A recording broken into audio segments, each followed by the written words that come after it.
મિત્રો, જય શ્રી કૃષ્ણ બધાને। તપોવન ગ્રુપ ઓફ સ્કૂલમાં આપનું હાર્દિક સ્વાગત છે। આજે આપણે ધોરણ 9 વિષય ગુજરાતી અને ગુજરાતી વિષયમાં છઠ્ઠો પાઠ અને છઠ્ઠા પાઠનું નામ છે લોહીની સગાઈ અને એના લેખક કોણ છે? ઈશ્વર પેટલીકર। અને ત્યારબાદ એના જન્મ છે એ પેટલાદ તાલુકાના પેટલી ગામ અને અટક અને ગામના નામ ઉપરથી એમની અટક પડી છે પેટલીકર। અને એમના પુસ્તકો છે એટલે કે આ છે અને એનો સાહિત્ય પ્રકાર છે નવલિકા એટલે કે ટૂંકી વાર્તા। હવે આ પાઠ છે એમાં લોહીની સગાઈ એટલે કે સગાઈ એટલે થાય છે સગપણ। અહીંયા સમાનાર્થી શબ્દમાં પૂછી શકે સગાઈ એટલે થાય છે સગપણ। આપણે પાઠ ભણ્યા હતા ત્યારે પણ જોયું હતું। એટલે અહીંયા કહેવાનો મતલબ એ છે કે આપણે છઠ્ઠો પાઠ છે એના કેટલા વિડીયો થયા? 6 વિડીયો હતા અને 6 વિડીયોના આધારે આપણો જે સ્વાધ્યાય છે એ સ્વાધ્યાયના સવાલ જવાબ અહીંયા આપણે એનું સોલ્યુશન કરવાના છે। એટલે એ જવાબ તમારે જે પાઠ્યપુસ્તક છે એમાં એમસીક્યુ એટલે કે વિકલ્પ દ્વારા આપેલા છે, પણ એ જ વિકલ્પોને પ્રશ્નમાં રૂપાંતરિત કરી અને પછી એનો જવાબ પૂરા વાક્યમાં લખવાનો છે। તો હવે જોઈએ કે આ પાઠ છે એમાં પહેલો પ્રશ્ન છે કે નીચેના પ્રશ્નના એક વાક્યમાં ઉત્તર લખો। નીચેના પ્રશ્નોના એક વાક્યમાં ઉત્તર લખો એ પ્રકારનો સવાલ છે। તો એમાં છે કે અમૃત કાકી લોકોને દવાખાના અંગે શાની ઉપમા આપતા હતા? અમૃત કાકી લોકોને દવાખાના અંગે શાની ઉપમા આપતા હતા? આપણે પાઠ ભણ્યા ત્યારે અહીંયા પહેલો જે ફકરો છે એમાં પણ અને નીચેનો જે ફકરો છે એમાં પણ આ શબ્દનો ઉલ્લેખ થયો છે। શેની ઉપમા આપતા હતા? પાંજરાપોળની। કીધું છે કે જે રેઢિયા ઢોર હોય એકબીજાને ખેતીમાં કોઈના પાકને નુકસાન કરતા હોય એવા ઢોરને કેદ કરવાની જે જગ્યા જે હોય છે એક પ્રકારનું એ વાડથી કે તારથી આખે ચારે બાજુ એને એ કરી અને પછી એક બાણો જેવો ઝાપુ રાખે પછી એવા ઢોરને એમાં પૂરી દેવામાં આવે છે। એટલે કે અશક્ત કે જે રેઢિયા ઢોર હોય એને રાખવાનું સ્થાન એટલે થાય છે પાંજરાપોળ। અહીંયા અમૃત કાકે પોતે દવાખાનાને પાંજરાપોળની ઉપમા આપી છે। એટલે કહી શકાય કે જેની આપણે જરૂર નથી એટલે કે દવાખાનામાં પોતાની ગાંડી દીકરીને મૂકવા જવાની લોકો અને એમને દીકરાઓ અને દીકરી જ્યારે કહે છે ત્યારે કહે છે કે જ્યારે આપણાથી એ કામ થતું ન હોય ત્યારે આપણે બીજાને પારકાને સોંપી દઈએ એટલા માટે એટલે કે અહીંયા પાંજરાપોળ એવો શબ્દ એટલે કે અમૃત કાકી લોકોને દવાખાના અંગે પાંજરાપોળની ઉપમા આપતા હતા એ રીતે એનો જવાબ લખવાનો છે। એના પછી બીજો છે સવાલ કે બાપરે તમે માથ લઈને એને ધકેલી મૂકો છો, પછી દવાખાના વાળાનો શો દોષ કાઢવો? આ વાક્ય કોણ બોલે છે? શું કીધું છે કે બાપરે તમે માથ લઈને એને ધકેલી મૂકો છો, પછી દવાખાના વાળાનો શો દોષ કાઢવો? આ વાક્ય કોણ બોલે છે એ પ્રકારનો સવાલ છે। તો આ જે વાક્ય છે જ્યારે અમૃત કાકે પોતાના ગામમાં જે કુસુમ નામની દીકરી ગાંડી હતી અને પોતે દવાખાને એને દાખલ કરવામાં આવી અને 3 મહિનામાં પોતે સાજી થઈને જ્યારે પાછી આવે છે ત્યારે એના દ્વારા માહિતી મેળવેલે ત્યારે થોડોક એને પોતાના મન ઉપર એ વિચાર કરી અને પછી પોતાની દીકરીને દવાખાને મૂકવાનો નિર્ણય લે છે। અને તેવા સમયે પોતે પોતાની દીકરીને લઈ અને એનો દીકરો જ્યારે જાય છે ડમણિયાણ એવો શબ્દ હતો કે જે ગાડું છે ગાડું પાછળનો જે ભાગ છે ગાડીનો એમાં બેસે છે ત્યારે એમાં રહેલા જે મુસાફરો છે એ મંગુને જોઈને આ પ્રકારનું વાક્ય બોલે છે કે ખાધે પીધે આટલી બધી સુખી તંદુરસ્ત અને આવી દીકરીને દવાખાને એટલે કે મૂકવા જાય છે એટલે કે છે કે મહિના દાડામાં તો લાકડા જેવી થઈ જશે એટલે કે દુબલે પતલે થઈ જશે એવા લોકો કહે છે। અને ત્યારે એમાં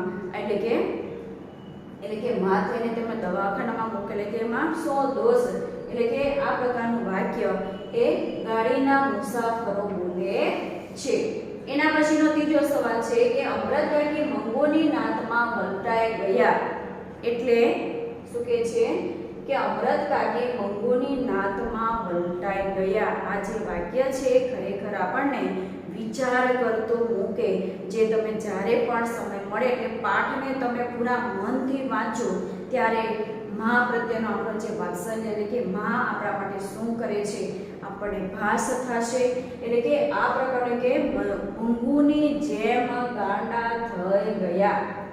છેલ્લું વાક્ય પાઠનો જે અંત આવે છે અને અંતમાં છેલ્લું વાક્ય છે એ છે આ વાક્ય અમૃત કાકી મંગુની નાતમાં વલટાઈ ગયા.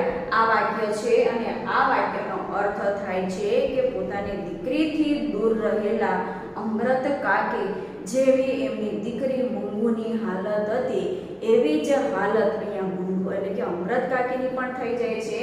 એટલે અમૃત કાકી મંગુની જેમ ગાંડા થઈ ગયા એવો એનો અર્થ થાય છે કે મંગુ જેવી ગાંડી હતી એવી જ હાલત અહીંયા અમૃત કાકીની થઈ જાય. એટલે કે એવો વિચાર આવે કે પોતે મા થઈને પોતાના બાળકની કેટલી ચિંતા કરતા હોય ને એનો ખ્યાલ આ પ્રસંગ દ્વારા આપણને જાણવા મળે છે. એના પછી ચોથો સવાલ છે કે વહુઓ મંગુની ચાકરી નહીં કરે એની અમૃત કાકીને ખબર પડી ગઈ હતી કેવી રીતે. શું કહે છે કે વહુઓ મંગુની સેવા ન કરી શકે એવી અમૃત કાકીને ખબર પડી ગઈ હતી તો કેવી રીતે. તો શું એનો જવાબ આવશે કે અમૃત કાકી કહે છે કે અમને ખબર પડી ગઈ હતી કે પોતે ગામમાં એમના જે બે દીકરાઓ છે શહેરમાં રહે છે પોતાની વહુઓ સાથે અને ગામમાં અમૃત કાકી અને મંગુ બે એકલા જ રહે છે અને પોતે શહેરમાં એમના દીકરાનો વહુઓ રહે છે પણ ક્યારેય કોઈએ એમને ત્યાં શહેરમાં આવી અને પોતાની સાથે રહેવાનું કોઈ આમંત્રણ કે કોઈ ક્યારે વાત જ નહોતી કરે. એના આધારે અમૃત કાકીને ખ્યાલ આવે છે કે એ લોકો એકે વાર જો અમને ત્યાં રહેવા માટેનું આમંત્રણ ન આપતા હોય તો શું એ મારી દીકરીની સેવા કરી શકશે એવો એમને ખ્યાલ આવે છે. તેનો જવાબ આવશે કે બેમાંથી એકે વહુએ હજુ સુધી અમૃત કાકીને પોતાને ત્યાં રહેવા આવવાનું આમંત્રણ આપ્યું ન હતું. શું બેમાંથી એકે વહુએ હજુ સુધી અમૃત કાકીને પોતાને ત્યાં રહેવા આવવાનું આમંત્રણ આપ્યું ન હતું. એના આધારે અમૃત કાકીને ખ્યાલ આવી જાય છે કે વહુઓ એ મારી દીકરીની ચાકરી નહીં કરી શકે અને એટલા માટે પોતે પોતાની દીકરી મંગુને દવાખાને મોકલવા માટે તૈયાર થઈ જાય છે. એ રીતે એનો જવાબ આવ્યો. હાલો એના પછી તમારે સ્વાધ્યાયમાં બે સવાલ આપેલા છે કે 2-3 વાક્યમાં ઉત્તર લખો. શું આવશે? 2-3 વાક્યમાં ઉત્તર લખો.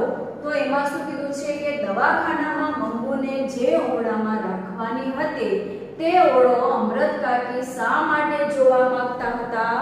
શું કહે છે કે અમૃત કાકી દવાખાનામાં મંગુને જે ઓરડામાં રાખવાના હતા એ ઓરડો શા માટે જોવા માંગતા હતા. આપણે જ્યારે શાળાએ ભણવા જવાનું હોય ને ત્યારે આપણા મમ્મી પપ્પા છે એક સ્કૂલ નહીં, બે સ્કૂલ નહીં અને કેટલી જગ્યાએ સ્કૂલની તપાસ કરે. એના દ્વારા પોતે ત્યાંનું શિક્ષણ બાબતે માહિતી મેળવે અને પછી એ લોકો નિર્ણય લેતા હોય છે કે મારે બાળકને કઈ શાળામાં મોકલવું. એમ અહીંયા અમૃત કાકી પણ પોતાની દીકરીને દવાખાને મોકલવા તૈયાર થાય છે અને જ્યારે દવાખાને જાય છે ત્યારે દવાખાનામાં પોતાની દીકરીને જે ઓરડામાં મૂકવાના હતા એ ઓરડામાં કેવા પ્રકારની સુવિધા છે એ પોતે દવાખાનામાં જઈને એ ઓરડો તપાસવા માંગે છે અને ત્યારે એ જોવા માંગતા હતા. કેમ કે એ પોતે દવાખાનામાં જઈને જોવે છે, આજુબાજુ ઓરડાઓમાં તપાસ કરે છે તો એ જોતા એ ખ્યાલ આવે છે કે એ ઓરડો છે અને એ ઓરડાનું એક બારણું અધ ખુલ્લું છે એટલે કે થોડું ખુલ્લું છે અને ત્યાં એની નજર અંદર પડે છે તો અંદર 2-3 એટલે કે સ્ત્રીઓ એ દેખાય છે અને એ જે સ્ત્રીઓ છે એ કંઈક એકદમ દુબળી પતલી અને જાણે ભૂત જેવી પોતે દેખાતી હોય. એના વાળ પણ અસ્તવ્યસ્ત હોય છે અને જાણે એ અમૃત કાકી સામું જોઈને એના ઉપર જાણે છળ કરતા હોય, એટલે કે એના ઉપર જાણે પોતે પસ્તાવો કરતા હોય અને એમનો જે ચહેરો છે એ ડરાવનો એટલે કે બીક લાગે એવો લાગતો હોય છે. એટલે એ દ્રશ્ય જોઈને અમૃત કાકીને મંગુને રાખવા માટેનો જે ઓરડો છે એ ઓરડો એ પોતે જોવા માગે છે. એના પછીનો બીજો સવાલ છે કે અમૃત કાકીએ દવાખાનામાં મંગુ માટે કરેલી ભલામણો નોંધો. ખાસ અગત્યનો છે કે અમૃત કાકીએ પોતાની મંગુ માટે દવાખાનામાં રહેવા વખતે કઈ ભલામણો કરે છે એ અહીંયા આવે છે. તો પોતે અમૃત કાકી ત્યાંની જે પરિચારિકાઓ છે, ડોક્ટર છે, મેટ્રન છે, એને પોતે કહે છે કે મારી દીકરી એટલે કે મંગુને ઢોર જેટલું ભાન નથી. એ રાતે શું કરે છે એટલે કે લાઇટના અજવાળે એટલે કે બત્તીના અજવાળે સૂતી નથી, કોઈ તોફાન નહીં કરે એટલે કે કોઈ એને મારશે નહીં એ પ્રકારની. અને પાછું કહે છે કે એ સૂકો રોટલો ખાતી નથી. તમે એને ઘીમાં ચોળીને આપશો એટલે કે સૂકો રોટલો એને ખાવાનો કોઈ દી ખાધો નથી, અને એને દૂધમાં રોટલો ચોળીને આપજો. અને જો રોટલા એટલે કે દૂધ ન હોય તો દાળમાં ચોળીને આપજો. એને પથારીમાં એટલે કે વારે એટલે કે ઝાડા પેશાબનું પણ બિલકુલ ભાન નથી. અને કહે છે કે એને રાત્રે એટલે કે પોતે પથારીમાં સૂવે છે અને પોતે પેશાબ કરી જાય છે એનું તમે ધ્યાન રાખજો. આમ અનેક ભલામણો એ અમૃત કાકી મંગુ માટે કરે છે.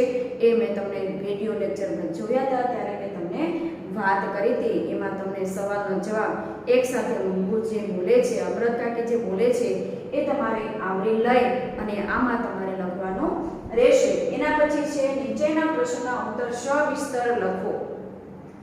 તો આ જે સવિસ્તર જે જવાબ છે એ તમારે વિસ્તારથી લખવાના છે અને વ્યવસ્થિત અને ફકરા રૂપે લખવાના છે. તો અમૃત કાકીનું સમગ્ર માતૃત્વ મંગુ ઉપર અભિષેક કરતું હતું, આ વાક્ય સમજાવો. શું કીધું છે કે અમૃત કાકીનું સમગ્ર માતૃત્વ મંગુ ઉપર અભિષેક કરતું હતું, આ વાક્ય સમજાવો. એ પ્રકારનો સવાલ છે.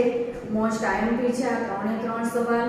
હવે એ જોવાનું છે કે આ જે વાક્ય છે એ તમારે પાના એટલે કે જે પાઠ છે, પાઠની જે શરૂઆતનો જે પેજ છે એ પેજમાં એનો જવાબ તમને મળી રહેશે. બીજો, ત્રીજો અને ચોથો જે ફકરો છે એ ફકરામાં એ જવાબ આવરી લેવામાં આવે છે. એટલે કે અમૃત કાકીના 4 સંતાનો હતા. એ 4 સંતાનોમાં 2 દીકરા અને 2 દીકરીઓ હતી. એમાં 2 દીકરાઓ પોતે નોકરી એટલે કે ધંધા વેપાર માટે એ પોતે શહેરમાં રહેતા હતા અને દીકરી પણ પરણીને સાસરે વહી ગઈ હતી. અને એમની એક દીકરી હતી મંગુ. એ મંગુ જન્મ એટલે કે નાનપણથી એ પોતે ગાંડી અને મૂંગી હતી અને ઢોર જેટલું એને ભાન નહોતું. એને ઝાડા પેશાબ કે પોતાનું ખાવાનું કઈ રીતે એટલે કે એક વસ્તુ પણ એને આવડતી નહોતી. અને એનું મંગુ એટલે કે અમૃત કાકી એનું પૂરેપૂરું ધ્યાન રાખે છે. અને કહેવાય છે કે અમૃત કાકીના ઘરે જ્યારે એમના દીકરાઓ અને વહુઓ એ રોકાવા માટે આવતા ત્યારે શું કરતા કે એમના જે પૌત્ર અને પૌત્રીઓ છે એને તેડતા નહીં, એને રમાડતા નહીં, એની સાથે લડાવતા નહીં. એટલે કે પોતે ખુશ થતા નહોતા. એ પોતાનું જે સમગ્ર જે જીવન છે એ ગાંડી અને મૂંગી એવી મંગુ પાછળ જ એ પોતે વરસાવતા હતા. એના આધારે આપણે કહી શકીએ કે જ્યારે પોતે દવાખાનામાં જાય છે ત્યારે પણ એ કેટલી જે ભલામણો કરે છે એના આધારે કહી શકાય કે અમૃત કાકી છે પોતાનું સમગ્ર માતૃત્વ એ મંગુ ઉપર વરસાવતા હતા. એ પ્રકારનો જવાબ અમારે આપણો જે શરૂઆતના જે ત્રીજો અને ચોથો ફકરો છે એમાંથી આવશે. એના પછી છે કે દવાખાનાનું વર્ણન લોહીની સગાઈ પાઠને આધારે સમજાવો. આ પણ એક સવિસ્તર જવાબ છે અને મોસ્ટ આઈએમપી છે.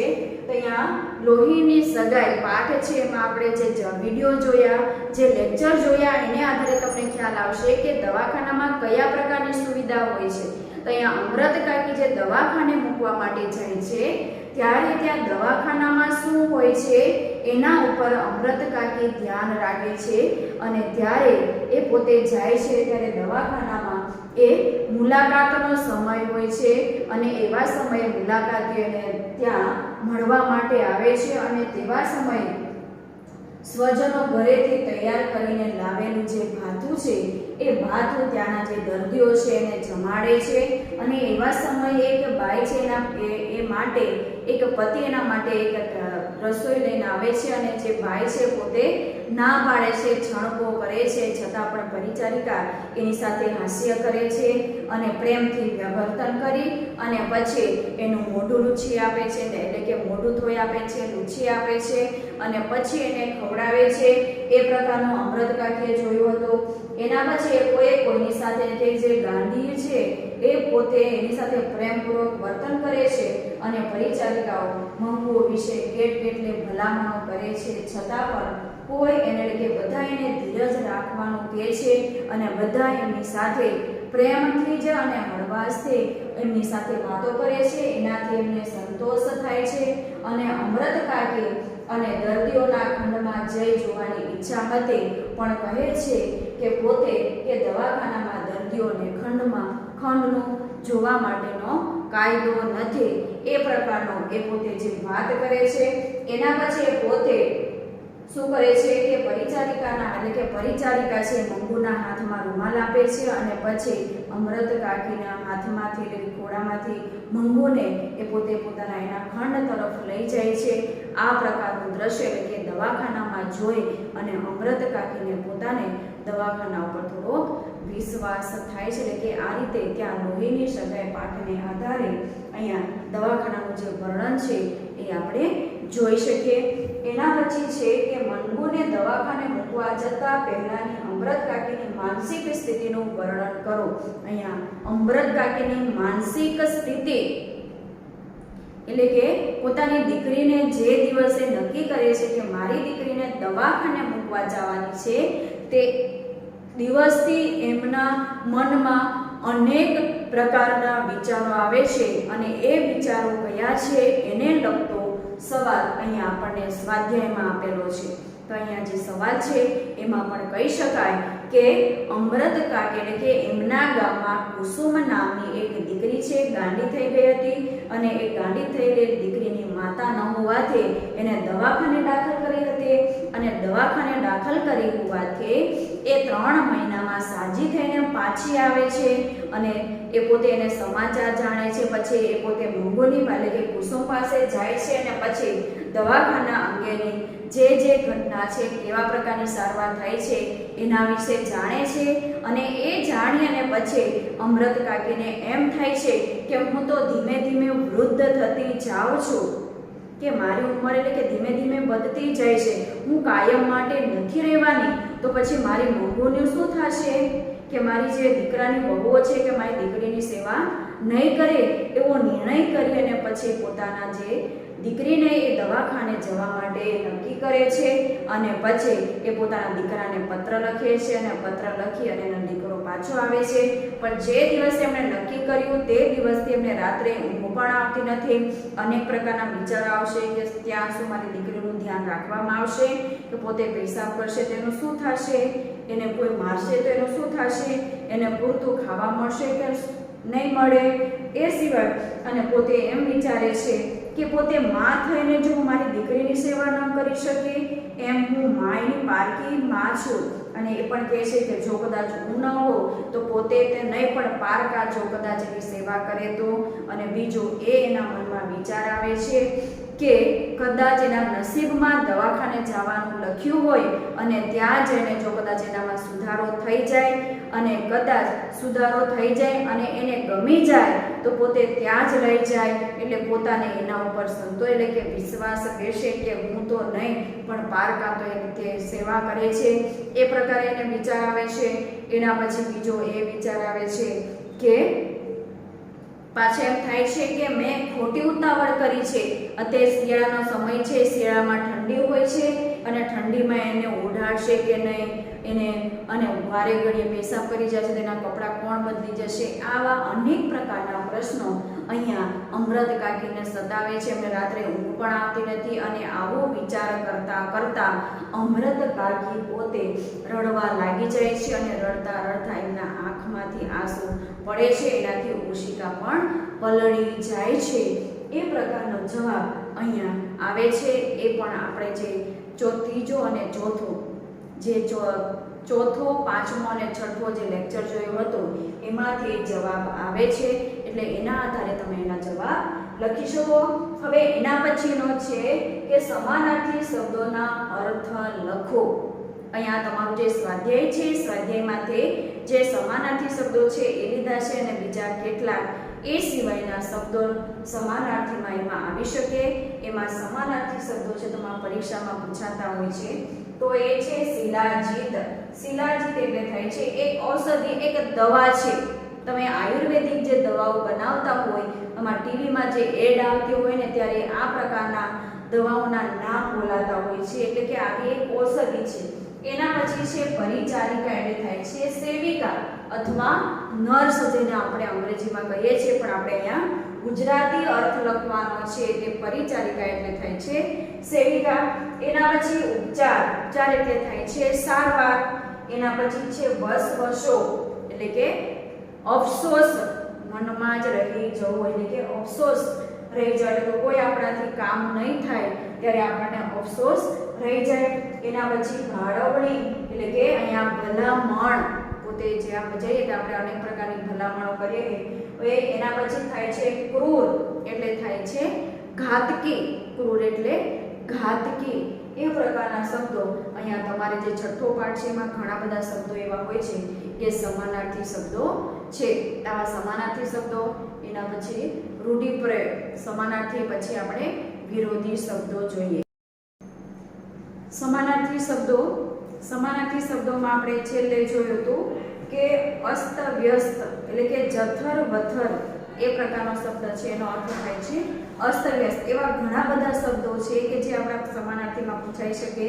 એમાંથી આપણે પાઠ્યપુસ્તકમાં છે જોયા.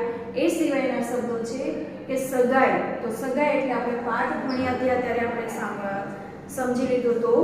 તો શબ્દ પણ એકબીજા સાથેનો જે સંબંધ છે એવો એનો અર્થ થાય. એના પછી આઠમો છે ઉપમા. તો ઉપમા એટલે શું થાય છે અહીંયા સરખામણી. ઉપમા એટલે આપણા મનમાં વિચાર આવે કે ખાવાની વાનગી પણ છે, પણ અહીંયા ભાષાની દ્રષ્ટિએ આપણે જોવાનું છે સરખામણી. એકબીજા સાથેનો અલંકાર છે, એક ઉપમા છે, અલંકાર છે. આપણે અલંકાર ભણશો ત્યારે ઉપમા કોને કહેવાય અને અલંકાર કોને કહેવાય એ ત્યારે આપણે સમજવાનું છે.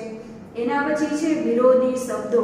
એ પણ પરીક્ષામાં પૂછાતા હોય છે એક વાક્યના, અને એના જવાબ તમારે જાતે લખવાના હોય છે.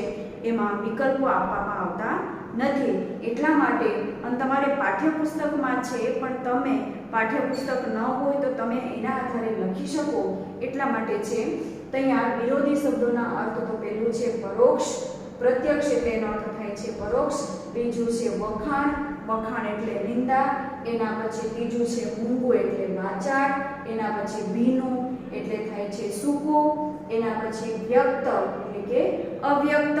આ પ્રકારના વિરોધી શબ્દો તમે ભણતા આવ્યા છો ત્યાં સુધી એવા ઘણા બધા આવે છે. એના પછી છઠ્ઠું છે વિધવા. વિધવા એટલે થાય છે સધવા. વિધવા એટલે શું?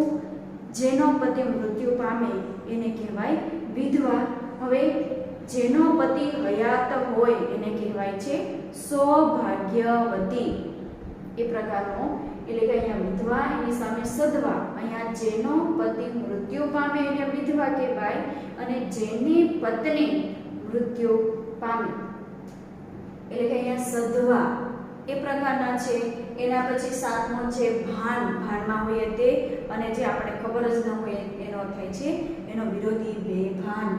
એના પછી તળપદા શબ્દોના શિષ્ટરૂપ. એક પ્રકારના સમાનાર્થી જ ગણાય, પણ તળપદી ભાષા જે છે એનો ગુજરાતી અર્થ શું થાય છે આ છે જોડણીમાં પણ પૂછાઈ શકે એ પ્રકારનો. અહીંયા અર્થ એટલે થાય છે એનો અર્થ અર્થ. એના પછી બોન, એ છે મહેસાણી ભાષા છે એ બાજુનો. બોન એટલે થાય છે બહેન. એના પછી ત્રીજું છે ભણી. એના ભણી જોયું એટલે કે તરફ. ભણી એટલે થાય છે તરફ. એના પછી છે મેણું.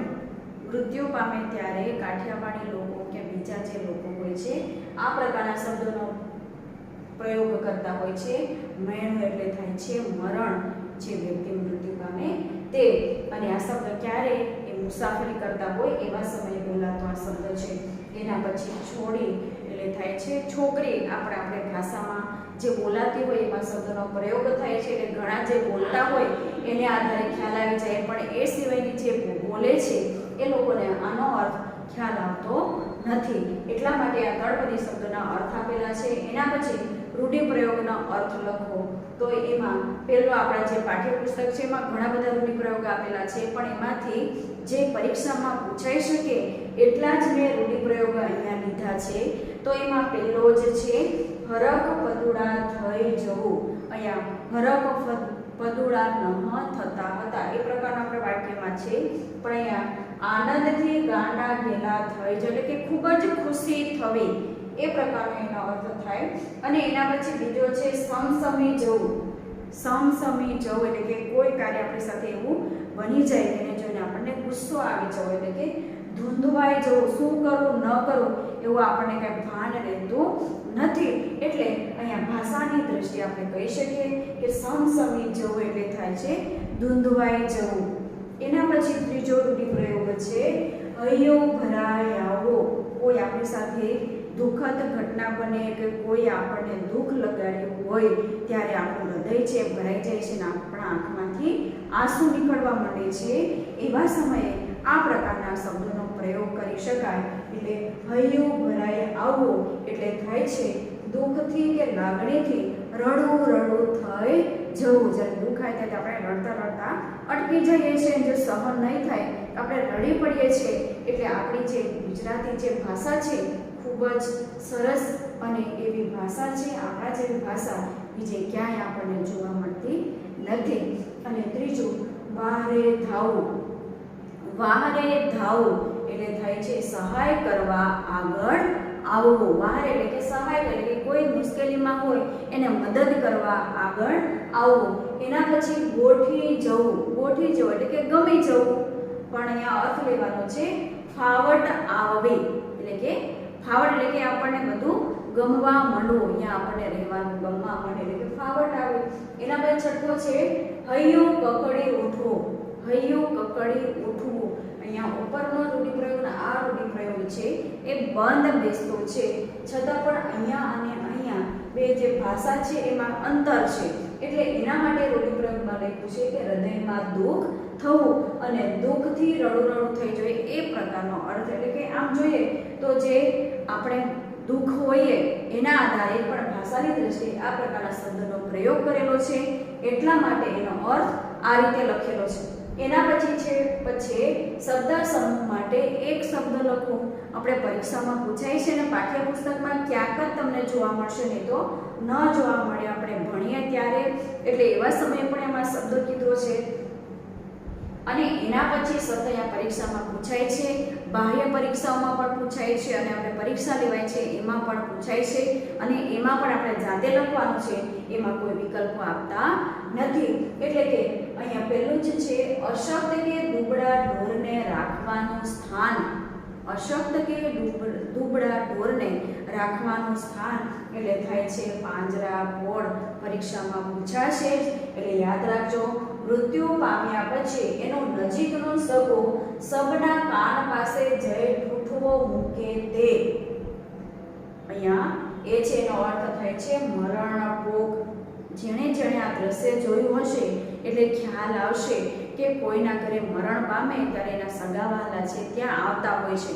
અને આવા દુઃખદ વાતાવરણમાં જે નજીકનો જે સંબંધી હોય છે, જ્યાં સબ પડ્યું હોય અને એની નજીક જોઈ અને જોર જોરથી વિલાપ કરે છે, રડે છે, એને કહેવાય છે મરણ ભોગ.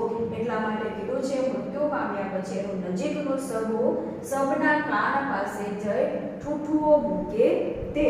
એના પછી ત્રીજું છે દહીં વલોવાનું સાધન.